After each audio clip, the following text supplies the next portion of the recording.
பொங்கல் தொகுப்பில் இலவச வேட்டி சேலைக்கான நூல் கொள்முதல் ஒப்பந்தப் பணிகளைத் தொடங்கி ஈரோடு உள்ளிட்ட மாவட்டங்களில் உள்ள விசைத்தறியாளர்களின் வாழ்வாதாரத்தை உறுதி செய்ய வேண்டும் தமிழக அரசுக்கு பாஜக மாநிலத் தலைவர் அண்ணாமலை வலியுறுத்தியுள்ளார். இதுகுறித்து அண்ணாமலை வெளியிட்டுள்ள அறிக்கையில், பொங்கல் தொகுப்பில் இலவச வேட்டி சேலை வழங்கும் திட்டத்தால் திருச்செங்கோடு, ஈரோடு, திருப்பூர் மற்றும் கோவை சரக விசைத்தறி கூட்டுறவுச் சங்க நெசவாளர்கள் மற்றும் அவர்களது குடும்பத்தினர் பல லட்சம் பேர் ஆண்டுதோறும் பயனடைந்து வருகின்றனர் என குறிப்பிட்டுள்ளார். திமுக ஆட்சிக்கு வந்ததில் இருந்து இலவச வேட்டி சேலை திட்டத்தில் ஊழல் மற்றும் உற்பத்தியாளர்களிடம் கமிஷன் என முறைகேடுகள் பெருக ஆரம்பித்ததோடு நூல் கொள்முதலில் காரணமில்லாத காலதாமதமும் ஏற்படத் தொடங்கியதாக குற்றம் சாட்டியுள்ளார். இலவச வேட்டி சேலை உற்பத்தி செய்யும் விசைத்தறியாளர்களிடம் 10% கமிஷன் வாங்குவதும் திமுக ஆட்சியில் நடந்து கொண்டிருப்பதாக சாடியுள்ளார்.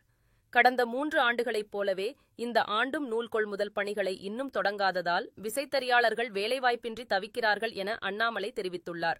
உடனடியாக இலவச வேட்டி சேலைக்கான நூல் கொள்முதல் ஒப்பந்தப் பணிகளை தொடங்க வேண்டும் என வலியுறுத்தியுள்ள அண்ணாமலை, கடந்த ஆண்டைப் போலவே இந்த ஆண்டும் ஊழல் செய்வதற்காகவும் கமிஷன் வாங்குவதற்காகவும் விசைத்தறியாளர்கள் நலனை அடகு வைக்கும் எண்ணம் தி.மு.க. அரசுக்கு இருந்தால் தமிழக பாஜக பார்த்துக்கொண்டு சும்மா இருக்காது என எச்சரித்துள்ளார்.